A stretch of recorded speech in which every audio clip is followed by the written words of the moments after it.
我有我自己的原则，我不想一辈子让人踩在脚下。你以为我是臭要饭的？我忍了3年，就是想等一个机会。我要争一口气，不是想证明我了不起，我是要告诉人家我失去的东西，我一定要拿回来。王志安前妻李菁昨天发布的第2期视频，让我见识了他的英雄本色。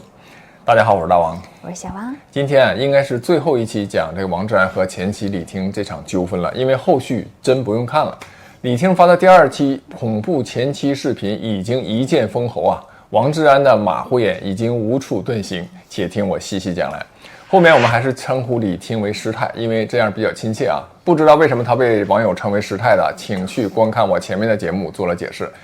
师太在天涯上风光的时候，我也没有经历过，没有看过他那些文章。看了他昨天这期视频，我才知道为什么当时师太被称为毒舌师太，确实犀利啊，看问题犀利，逻辑清晰，完全可以想象当年他的文笔是多么吸引人哈。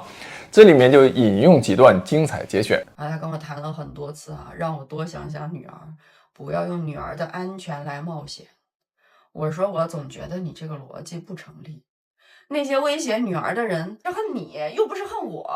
那要退，按说也应该是你退出啊，为什么要我退出？有资助你还不赶紧亮出来？你资助了多少钱？怎么个不断上涨法？总得有个数吧。这要是说出来还不一把坐实了我撒谎，让我彻底失信吗？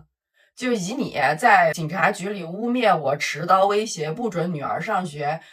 要把我送到精神科强制治疗的那个狠劲儿，有这一把锤死我的机会，你还不赶紧的？视频太长，建议大家自己去看一下，也是支持师太。我重点来谈一下，根据这个师太和王菊的声明两相比较，我的一些感想。第一点就是王菊对汉语的新发明。过去啊，我们听过像什么股市逆涨啊、灵活就业、休假式治疗等等伟大的汉语新发明。如今咱们王菊也用她强大的中文能力，利用汉语的美，重新发明了以下几大词汇啊或者句子。第一个就是肢体接触，但都是为了制止悲剧事件的发生，懂的都懂了哈。第二个就是东京稳定的中产生活的定义，也就是王菊啊给师太一家提供了免费的4个卧室居住9个月，还有什么4000人民币的孩子抚养费每个月啊。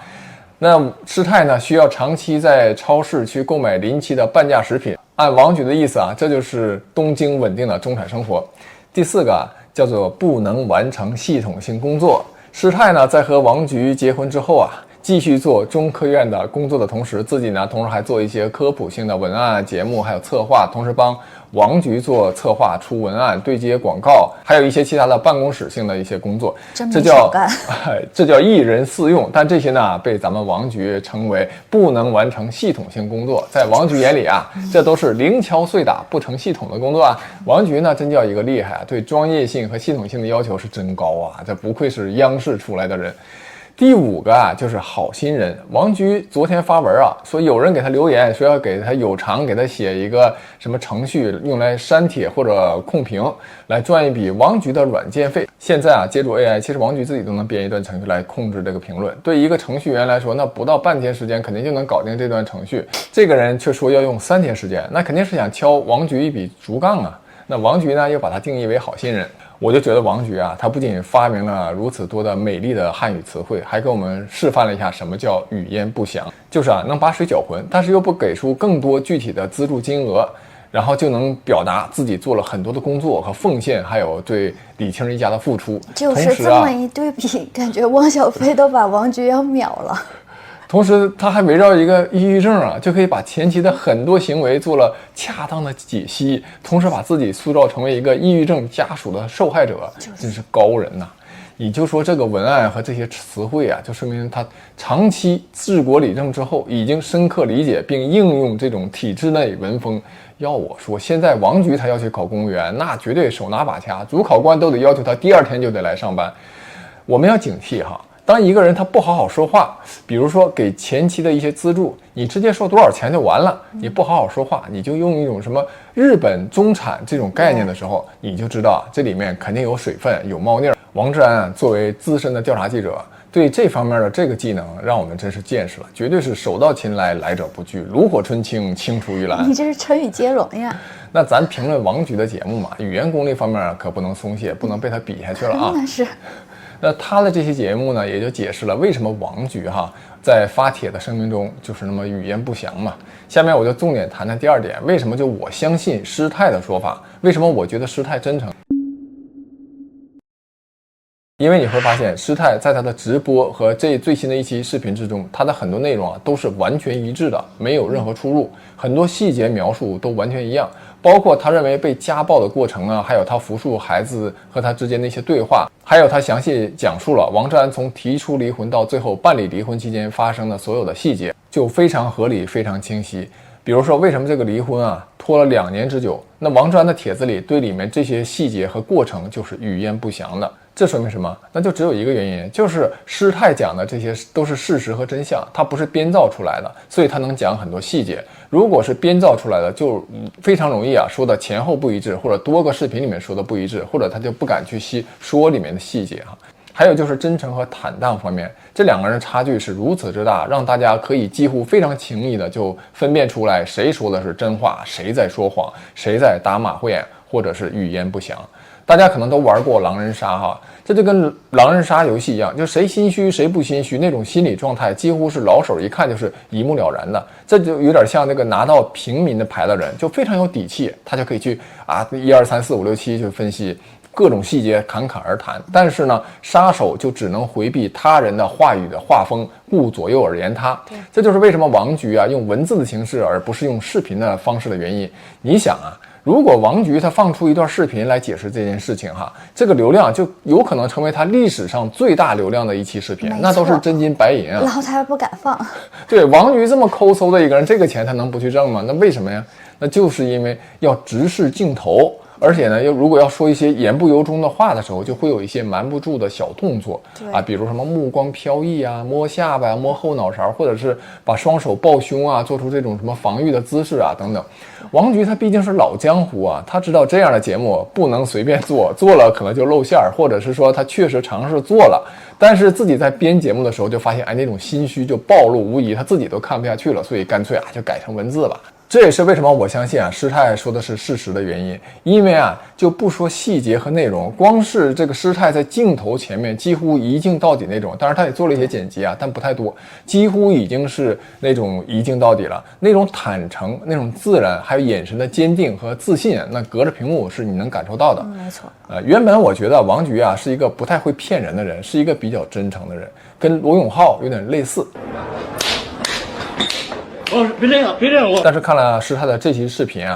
我就不仅有点为王菊的智商有点担忧其实我觉得王菊是长得像罗永浩，但是骨子里是罗振宇那种类型，就是比较鸡贼是吧？精明。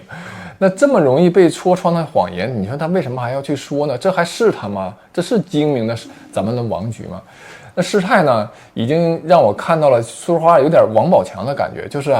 你看王宝强的前经纪人和前妻就想尽各种办法去挖王宝强的黑料，都挖不出来。那王志安跟他生活了这么多年，他作为调查记者，那按道理那挖掘黑料的本事，那绝对是天下无出其右但是你想他都挖不出来啥。而且最开始网友们都是基本上，因为大家都看王菊的节目嘛，肯定内心都是站王菊那边的。如果说他的老婆前妻真的有什么问题的话，其实这么多网友都是火眼金睛，一下就能发现。但是大家到现在都就是挖不出什么黑料，就说明他前妻还是我觉得非常靠谱的说的。就是他，你看在情绪正常的时候，坐在镜头前面，这个师太侃侃而谈的时候，他即便在诉说他曾经的受到的欺负和冤屈或者委屈但他那种逻辑的清楚，我估计那些反对师太的人可能都在心里暗暗赞叹，她确实是一个理科的女博士后，就是那种逻辑非常清晰，而且还有非常好的文采。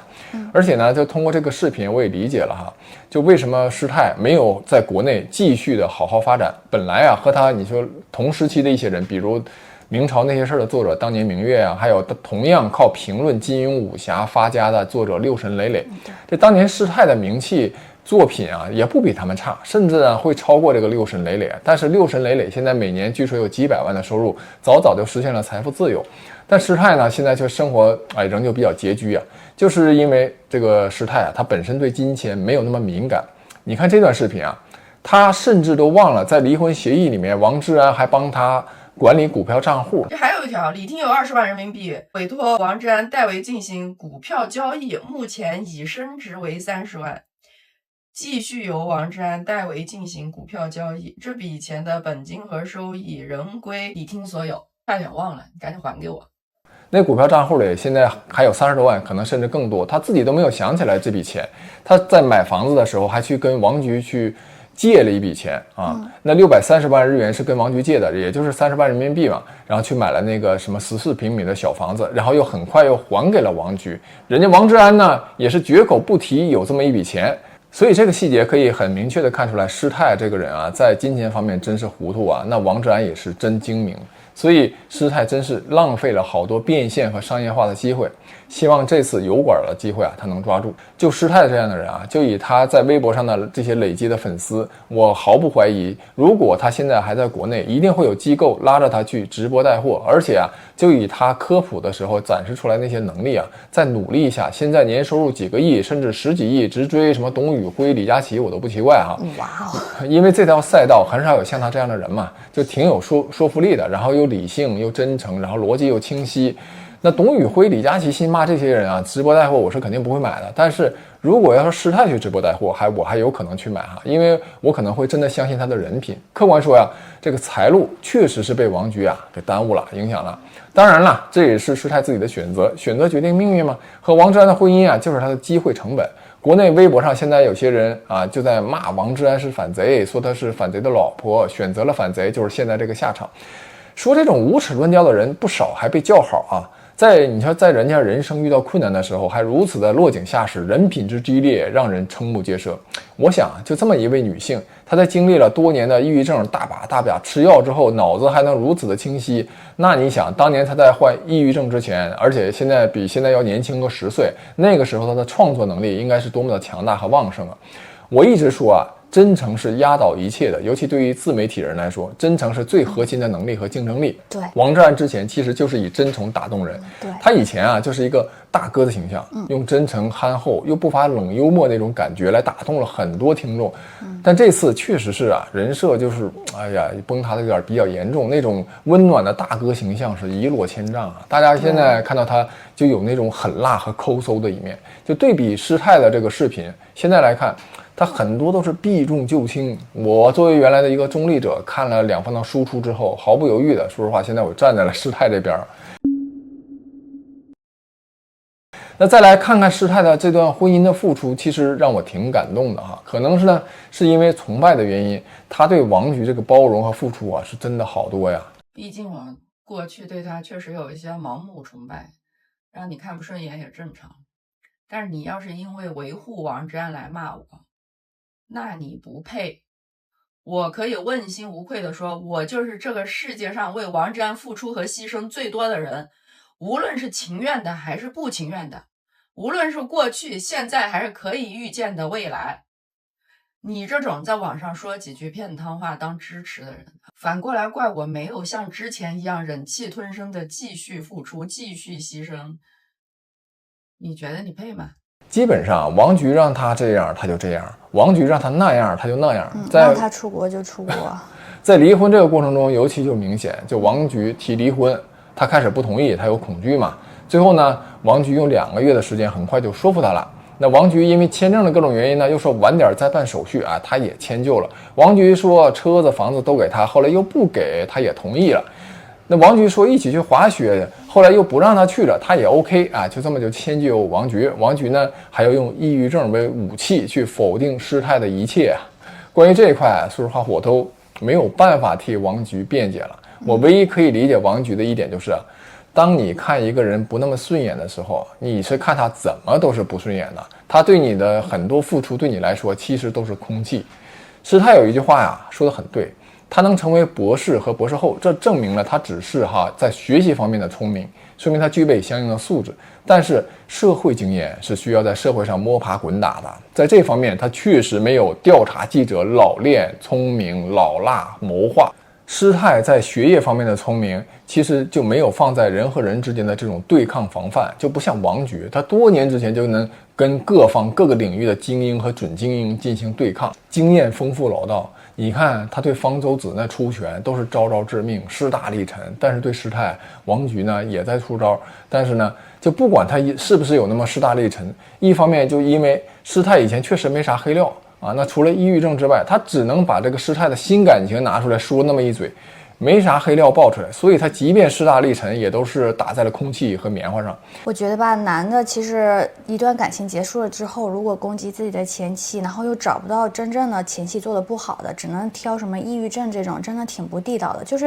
是明明别人说明别人已经做得很好了，其实就剩下一个精神方面的抑郁症，你连这个都要拿出来说到的话，我真的觉得挺不地道的。那王菊也不是这个意思，那王菊是因为从抑郁症引申出来，就说他也是王菊自己也是个受害者，然后也在这一期间受到了很多的委屈等等一系列东西啊。那我们不具体的展开了哈。那至于那些说还有人说就是施泰只会在网上作王菊的，你们是真的没有站在施泰的角度上去体会他受那些委屈啊，和他失去的那些东西。就不管这次他能不能拿回来什么，他这次显然就是要争一口气，就是要证明自己。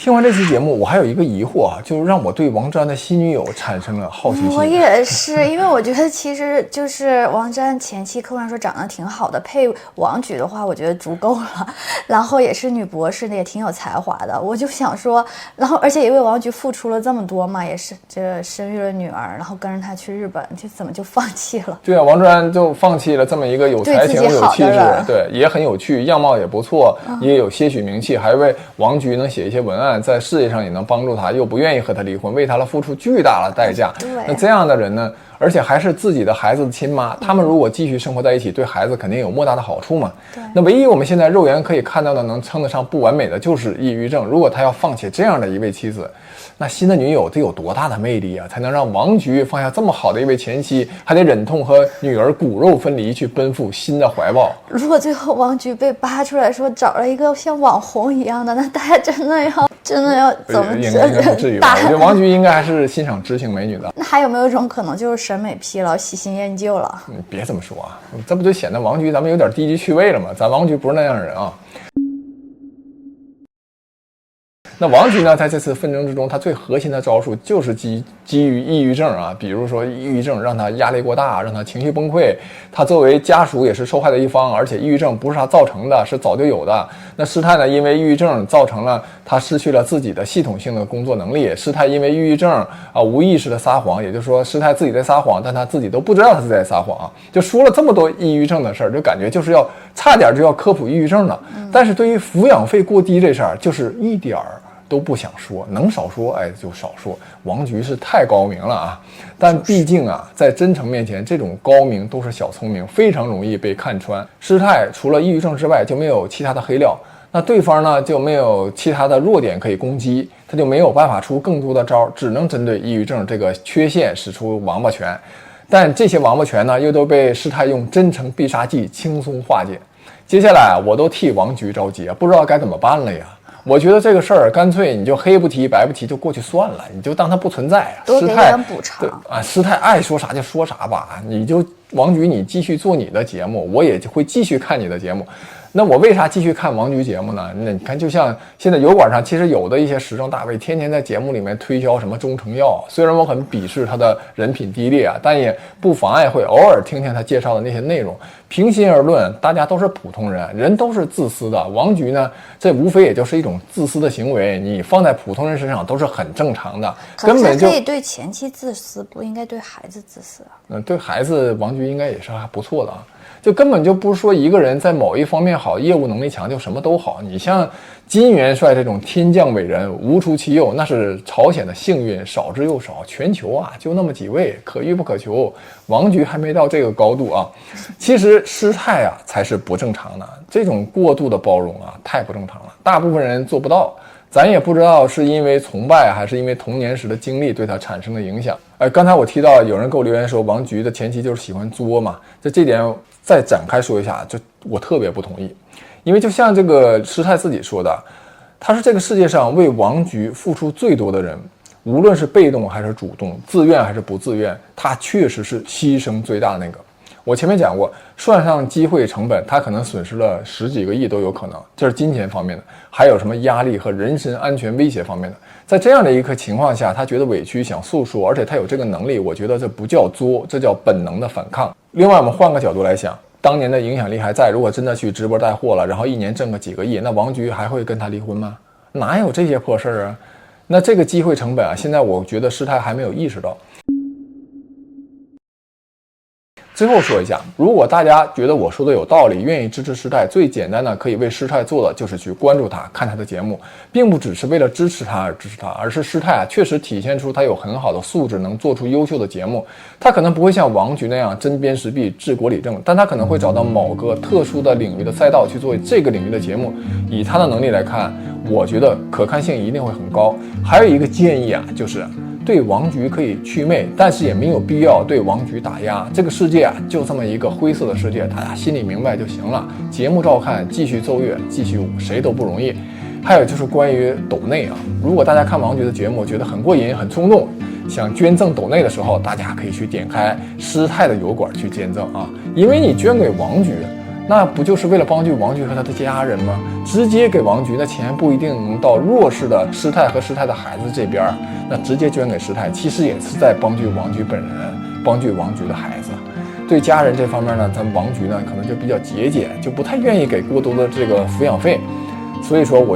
建议大家考虑，就是把准备捐赠给王菊的抖内，那转到师太这边呢，其实也是帮助了王菊啊。因为王菊也说过啊，是要解决女儿的问题呢，就是必须同时帮助孩子的妈妈，他们是一体的。我不帮助妈妈，就帮不到我的女儿。我就这么一点微小的建议，本期就讲完了。